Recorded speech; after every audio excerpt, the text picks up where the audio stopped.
Commander Crixtal adjusted his scaly hands on the control panel as his ship moved through the dark void of space. The Saurian Empire had ruled this sector for over 1,000 years, and nothing surprised him anymore. Or so he thought. "Sir, we're picking up something strange," his tactical officer called out from across the bridge. The younger Saurian's voice carried a hint of confusion that made Crixtal's spine tingle with unease. "Define strange, Lieutenant Vexhai," Crixtal replied, his yellow eyes focusing on the main display screen. The stars looked the same as always, cold, distant, and predictable. "There's a massive energy signature in the Nexus sector, sir. The readings don't match anything in our database." Vexhai's claws clicked nervously against his console. "The computer keeps saying the readings are impossible." Crixtal stood up from his command chair, his tall reptilian frame casting a shadow across the bridge. In his 40 years of military service, he had seen ancient alien ruins, fought against the mechanical synthetics, and even encountered the mysterious energy beings from the Outer Rim. Nothing was truly impossible. "Show me," he ordered. The main screen flickered and displayed a sector map dotted with sensor readings. In the center sat something that made Crixtal's blood run cold. The energy signature was enormous, easily 3 times the size of his own battle cruiser.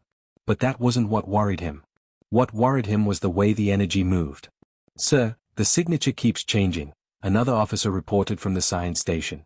"It's like the object is made of materials that shift between different states of matter. One moment it reads as solid metal, the next as pure energy, then as something our senses can't identify." Crixtal had heard stories about such things from the old wars, but those were just legends. Myths told by veteran soldiers to scare new recruits. "Set course for the signature," he commanded. "Full battle alert. We investigate." The journey took 3 hours. As they approached the source of the readings, Crixtal could see his crew growing more nervous.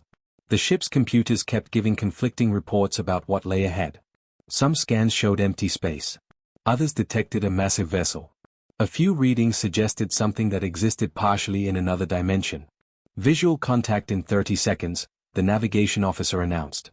When the object finally appeared on their screens, the entire bridge fell silent. Floating in the darkness was a warship unlike anything Crixtal had ever seen. It was huge, easily 2 kilometers long, with a design that seemed to blend curves and angles in impossible ways. The hull appeared to be made of a dark material that seemed to absorb light, yet somehow glowed with an inner fire. "Run a full scan," Crixtal ordered, trying to keep his voice steady. "I want to know everything about that ship." The results that came back made no sense. The hull was composed of at least 7 different types of materials, some of which shouldn't be able to exist in the same space. The energy readings suggested power systems that operated on principles his scientists had never encountered. Most disturbing of all, the ship's design matched something in their historical database. "Sir," Vexhai said quietly, "the computer has identified the vessel's origin." "And?" "It's human." The word hit the bridge like a physical blow. Several officers turned to stare at their commander, their reptilian faces showing clear fear. Crixtal felt his own heart skip a beat. "That's impossible," he whispered. "The humans were all killed during the Great Purge. 300 years ago. The Council made sure of that." But even as he said it, Crixtal knew the readings didn't lie. The ship's design, its proportions, even the way it floated in space, everything matched the old human vessels from the war archives. Except this ship was far more advanced than anything humans had possessed during their final days. "Sir, the vessel is powering up," the tactical officer suddenly announced, his voice tight with panic. On the screen, the dark human ship began to glow. Lights appeared along its hull in patterns that seemed almost organic. Energy readings spiked to levels that should have torn the ship apart, but somehow it remained intact. "Weapons systems are coming online," Vexhai reported. "Sir, their weapons, they're using technology I've never seen before. The energy output is off the charts." Crixtal watched in fascination and growing terror as the human vessel slowly turned to face his fleet. Gun ports opened along its sides, revealing weapons that seemed to bend space around them. The ship's engines flared to life, creating a light show that was both beautiful and terrifying. "This changes everything," Crixtal muttered to himself. If humans had survived the purge, if they had built ships like this, then the balance of power in the galaxy was about to shift dramatically. The human ship finished its turn and hung in space like a predator sizing up its prey. For a moment, everything was still. Then, slowly, deliberately, the vessel began moving toward Crixtal's fleet. "Sir, what are your orders?" Vexhai asked. Crixtal stared at the approaching warship and realized that his people might have made the biggest mistake in galactic history. They had tried to eliminate humanity, believing them to be a minor threat. Instead, they had created something far worse, survivors with 3 centuries of anger and the technology to act on it. Open all communication channels, he finally ordered. And pray to the ancients that they are in a talking mood. The communication channel crackled to life with static before clearing to reveal a human face on Crixtal's main screen. The Saurian commander had seen humans before in old war records, but this one looked different.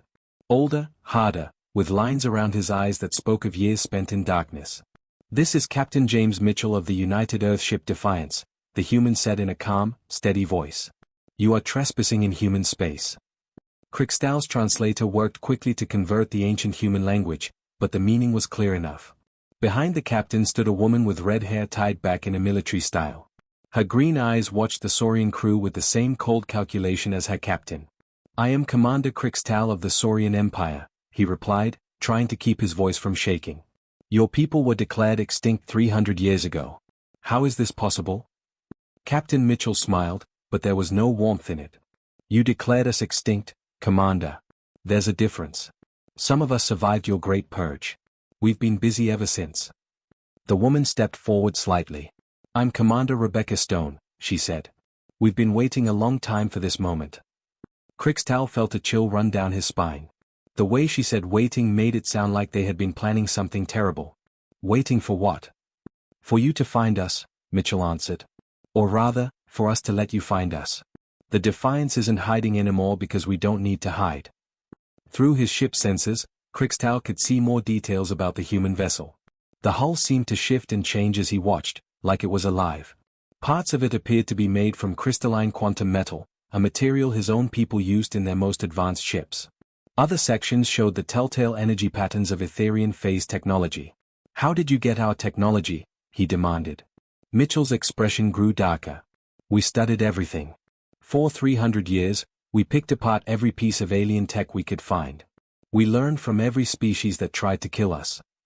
Commander Stone moved to a console and began working. Data appeared on screens behind her, star maps, ship designs, battle records. "Your people aren't the only ones who kept records of the war," she said. "We remembered every attack, every colony you destroyed, every human life you took." The records she displayed made Crixtal's blood freeze. They weren't just military reports, they were personal accounts.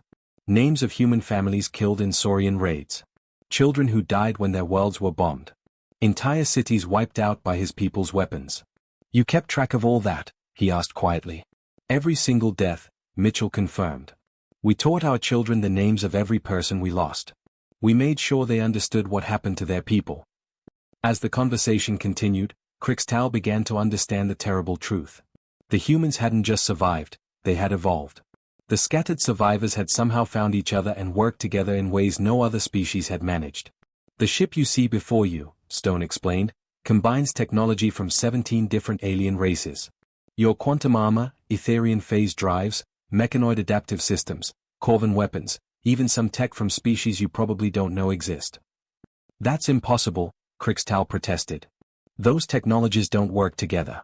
They're based on completely different principles." Mitchell laughed, and the sound sent chills through every Saurian on the bridge. "That's what every alien species told us. Each of you was so proud of your own technology that you never tried to combine it with anyone else's. But humans are different. We don't care about being pure or superior. We care about survival." Stone pulled up another display showing the ship's internal structure. "We took your quantum armor and combined it with Etherian phase technology. The result is a hull that can shift between dimensions while maintaining physical strength. We added mechanoid adaptive systems, so the ship learns and evolves with each battle. The weapons systems," Mitchell continued, "use Corvan energy manipulation combined with human targeting computers. We can punch holes in space itself." Crixtal stared at the displays in horror.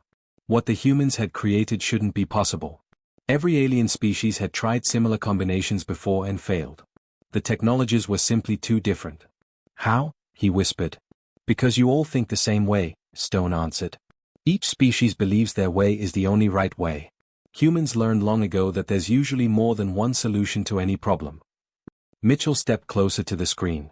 300 years ago, humans fought each other constantly. We had different languages, different cultures, different beliefs. You thought that made us weak. It should have, Krixtal said. It did, at first, Mitchell agreed. But when you tried to wipe us out, something changed. All those differences that made us fight each other suddenly became strengths. A Chinese engineer working with an American pilot and a Russian scientist could solve problems none of them could handle alone. Stone nodded. We had survivors from every human culture scattered across the galaxy. When we finally found each other, we brought together thousands of years of different ways of thinking. The implications hit Krixtal like a physical blow. The humans hadn't just survived the purge, they had used it to unite their entire species. All their diversity, all their different approaches to problems, had been focused on a single goal. What do you want from us? He asked. Mitchell's smile returned, cold and dangerous. The same thing you wanted from us 300 years ago, Commander. We want you to understand that the galaxy has new rules now. The transmission ended, leaving Krixtal staring at a blank screen and wondering what his people had unleashed upon the universe. Krixtal stared at his tactical display as his fleet moved into attack formation. 12 Saurian warships against one human vessel, the odds should have been overwhelming. His ships were the pride of the Empire, each one capable of destroying entire worlds. All ships report ready, sir, Lieutenant Vexhai announced. Weapons charged and targeting the human vessel. Fire, Krixtal ordered. The space around the human ship lit up like a star as energy beams and plasma torpedoes struck its hull. The Saurian commander watched his screens, expecting to see the enemy vessel break apart under the massive assault. Instead, something impossible happened. The human ship didn't explode. It didn't even seem damaged. The hull shimmered and changed, like water absorbing the impacts. Where the weapons had struck, the ship's armor actually looked stronger than before. Sir, the enemy vessel is adapting to our weapons, his science officer reported in disbelief. Each hit is making it more resistant to that type of damage. Before Krixtal could respond, the human ship vanished. Simply disappeared from his senses as if it had never existed. Where did it go? He demanded. I don't know, sir. It's just, gone. Then the Defiance reappeared directly behind his flagship, so close that Krixtal could see individual weapon ports along its hull. But instead of firing, the human ship spoke. Your formation is based on Saurian Military Protocol 7, came Captain Mitchell's voice over the communication channel. Developed 40 years ago by Admiral Zethmar. Very predictable. How could they know that? The protocol was classified military information, known only to the highest-ranking officers in the Saurian fleet. The human ship fired a single shot that passed harmlessly between Krixtal's vessels, but the message was clear, they could have destroyed his flagship if they wanted to. On the Defiance's bridge, Captain Mitchell stood next to his tactical officer, Lieutenant David Harper. The young man's fingers moved across his control panel like he was playing a musical instrument.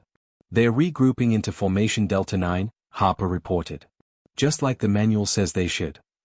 Predictable, Commander Stone said from her position at the weapons console. These aliens never learned to think outside their training. Admiral Thomas Wright, watching from his command station, nodded approvingly. 300 years of studying their tactics is paying off. They haven't changed their methods at all. Mitchell smiled grimly. That's their weakness. They're too proud to adapt. The Saurian fleet began another attack, this time spreading out to surround the human vessel. Krixtal was confident that even if the ship could phase in and out of normal space, it couldn't escape from all directions at once. He was wrong. The Defiance didn't try to escape. Instead, it seemed to split into multiple copies of itself, each one attacking a different Saurian ship simultaneously. Krixtal watched in horror as his vessels were struck by weapons that shouldn't exist, energy beams that curved around shields, missiles that appeared inside his ship's hulls, and something that made his crews forget how to operate their own systems. It's some kind of illusion, Vexhai said desperately. There's still only one ship. Then which one is real? Krixtal demanded. Before his lieutenant could answer, 3 of the Saurian warships exploded at exactly the same time. The remaining copies of the Defiance merged back into a single vessel, hovering calmly in the center of the destruction. Lieutenant Harper checked his readings and grinned. Psychological warfare is working perfectly, sir. They're starting to panic. The Corvin battle manuals were right, Stone added. Fear makes them stupid. Wright nodded. Each species thinks their way of fighting is superior.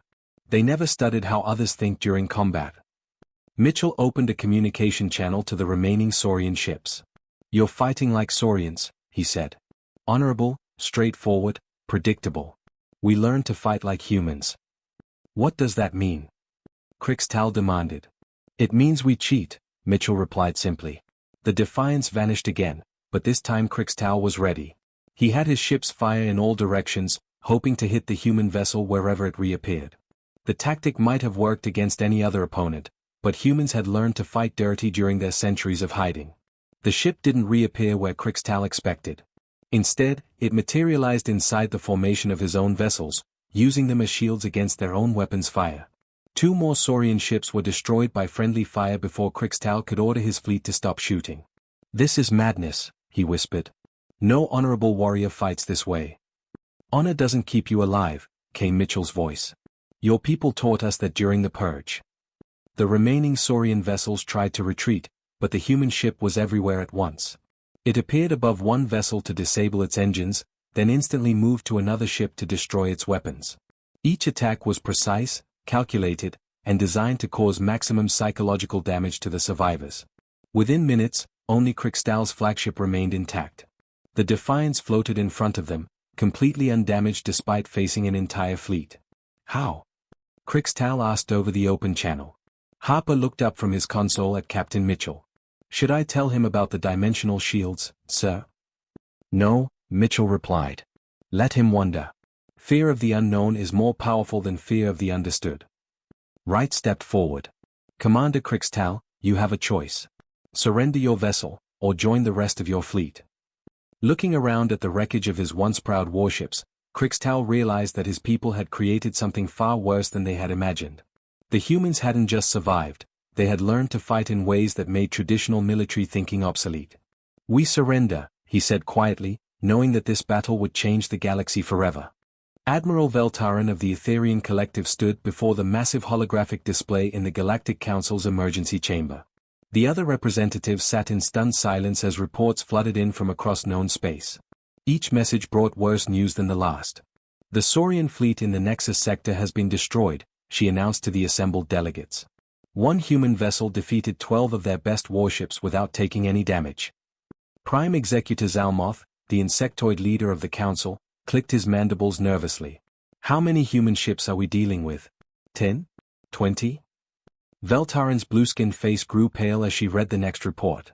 According to our intelligence networks, we've detected energy signatures consistent with human technology in over 50 different star systems. The chamber erupted in panicked voices from dozens of different species. The crystalline delegates' bodies flickered with worried light patterns. The mechanical synthetics processed the data with increasing alarm. Even the ancient Vorthan representatives, who rarely showed emotion, seemed disturbed. That's impossible, declared Ambassador Rex Carr of the Mechanoid Union. Our databases show that fewer than 10,000 humans survived the Great Purge. They couldn't have built an entire fleet in 3 centuries. But even as he spoke, new reports arrived. A Corvan trade convoy had been intercepted by a human vessel near the Rim Worlds. The ship had scanned their cargo, taken detailed readings of their technology, and then simply left without explanation. Similar encounters were being reported throughout Council space. Veltaran activated another section of the holographic display. We've intercepted some human communications. What we've learned is troubling.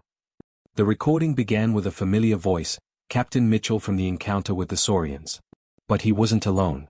Other humans appeared on the transmission, each one representing a different group of survivors.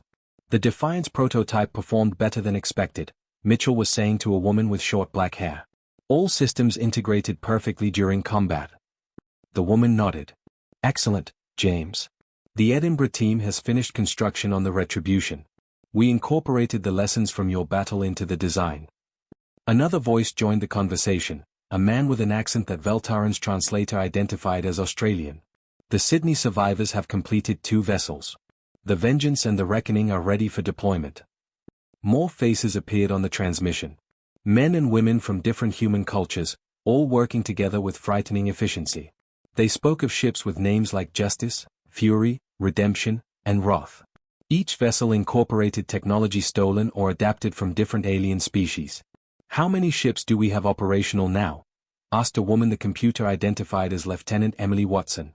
4 to 7 combat-ready vessels, replied a bearded man. Another 32 are in final construction phases. The African Union survivors should have their ships ready within 6 months. Veltaran paused the recording. The council chamber was completely silent now. 4 to 7 ships like the Defiance. The number was staggering. There's more, she continued grimly. We've discovered that the human survivors didn't just hide, they studied us. All of us. She activated another display showing captured human documents. The files contained detailed information about every major species in the galaxy. Military tactics, psychological profiles, technological weaknesses, cultural blind spots, everything was catalogued with terrifying precision. They know our patrol routes, Veltaran explained. They know our communication frequencies. They know how each species thinks and fights. They've been watching us for 300 years. Ambassador Rexkar processed this information with visible distress. The psychological profiles, they're incredibly detailed. They know exactly how to frighten each species. The crystalline delegate, speaking through harmonic vibrations, added his concern. They understand our social structures better than we understand ourselves. How is this possible? Veltaran brought up another section of the human files. Because they had something we never did, diversity. Look at their leadership structure. The display showed the human command hierarchy. Captain Mitchell was listed as being of European descent. Commander Stone was from North America. Admiral Wright's file indicated African heritage. Lieutenant Watson was listed as Australian, while Lieutenant Harper came from what had been called Asia. They combined different ways of thinking, Veltaran explained. Each human culture approached problems differently. When they united, they could see solutions that no single species could imagine. Prime Executor Zalmoth studied the files with growing alarm. They turned their greatest weakness into a strength. Exactly, Veltaran confirmed. We saw their diversity as primitive chaos. But they used it to create something we never expected, a species that could adapt to any situation. A new report arrived, and Veltaran's expression grew even more worried as she read it. The humans have established contact with the Outer Rim colonies. The settlements we thought were empty. The implications hit everyone at once. The Outer Rim contained dozens of worlds that the Council had written off as uninhabitable. If humans had been living there in secret, building ships and planning their return, how many of them are there? Zalmoth asked quietly. We don't know, Veltaran admitted. Our original estimates were based on the assumption that they stayed on the few worlds we knew about. But if they've been spreading throughout the galaxy.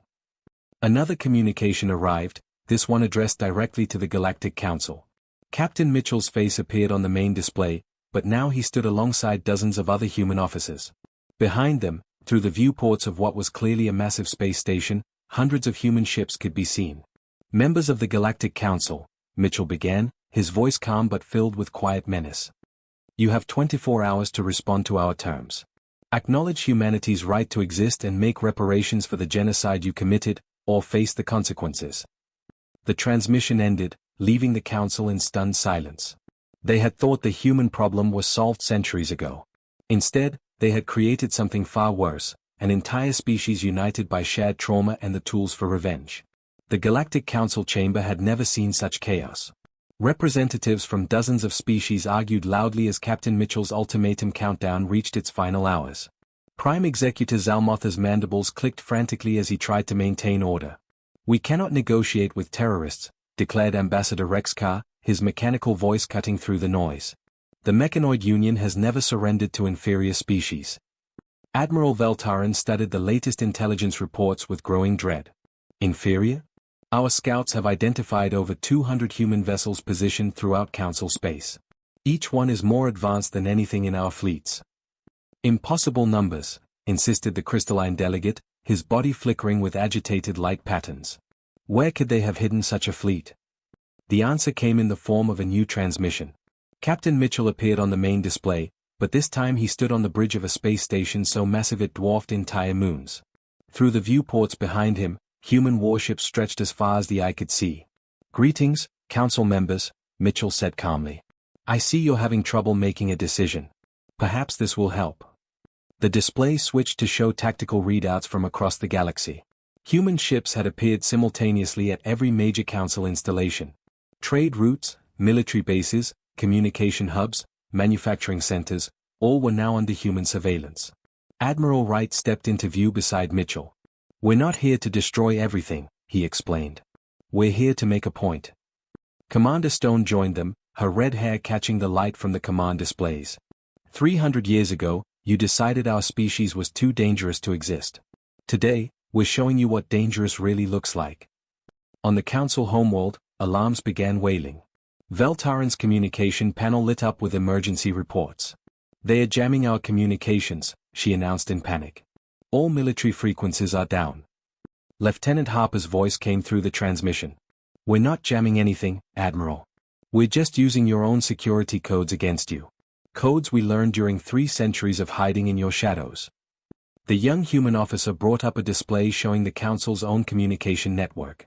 Every message you've sent, every order you've given, we've been listening. We know your fleet positions, your supply routes, even your emergency protocols. Prime Executor Zalmoth realized with horror that the humans weren't just attacking, they were demonstrating complete control. What do you want from us? Captain Mitchell's expression grew cold. Justice. Reparations for the billions of humans you murdered. Recognition of our right to exist. And assurance that nothing like the Great Purge will ever happen again. And if we refuse? Rexcar demanded. The display switched to show human vessels moving through space with impossible grace. Each ship seemed to phase in and out of normal reality, making them nearly impossible to track or target. Lieutenant Watson appeared on screen from another human vessel. Then we'll teach the galaxy the same lesson you taught us, that some species are too dangerous to be allowed to continue. But even as she spoke, the humans weren't destroying anything. Instead, they were doing something far more terrifying, they were showing mercy. Trade ships were stopped and scanned, then released unharmed. Military vessels found their weapons disabled but their crews left alive. Communication networks went down for exactly 1 hour, then came back online. You're not killing us, Veltaran observed with confusion. Commander Stone smiled grimly. We learned something during our exile that you never understood. Genocide doesn't solve problems, it creates bigger ones. We're not here to repeat your mistakes. Admiral Wright nodded. We spent 300 years becoming everything you feared we could be. But we also learned to be better than you ever were. The demonstration continued for exactly 24 hours. Human ships appeared everywhere, showing impossible technology and perfect coordination. They could have destroyed the Council's entire civilization in minutes, but instead they simply watched and waited. On his command ship, Captain Mitchell stood surrounded by officers from every human culture that had survived the purge. Lieutenant Harper, whose ancestors had been Chinese engineers. Commander Stone, descended from American pilots. Lieutenant Watson, carrying on the traditions of Australian scientists. Admiral Wright, representing the African survivors who had kept human culture alive in the darkest times. The diversity that made us fight each other, Mitchell said to his crew, became our greatest strength when we learned to work together. The final transmission came as the ultimatum's deadline expired. Mitchell appeared before the Council one last time, but now the chamber was silent. Every representative understood that they were facing something they had never encountered before, a species that had learned from their worst enemy and become something greater. 300 years ago, you made a choice, Mitchell said quietly. You decided that humanity was too unpredictable, too dangerous to exist alongside civilized species. You were right about one thing, we are dangerous. But not in the way you thought. He paused, letting his words sink in. We're dangerous because we adapt. We learn. We remember. And most importantly, we refuse to give up. The Council's surrender came not through grand speeches or formal ceremonies, but through a simple acknowledgement of reality. They had tried to eliminate humanity and instead had created their own successors. Prime Executor Zalmoth spoke for the entire Council when he said, "We accept your terms." Captain Mitchell nodded. Good. Now we can begin building the kind of galaxy we should have had 3 centuries ago. As human colonies began appearing throughout Council space, protected by their impossible fleet, the galaxy learned a hard lesson. The universe belonged not to the strongest or the most advanced, but to those stubborn enough to survive anything and wise enough to become better than their enemies. The humans had returned, not as conquerors, but as the teachers the galaxy never knew it needed.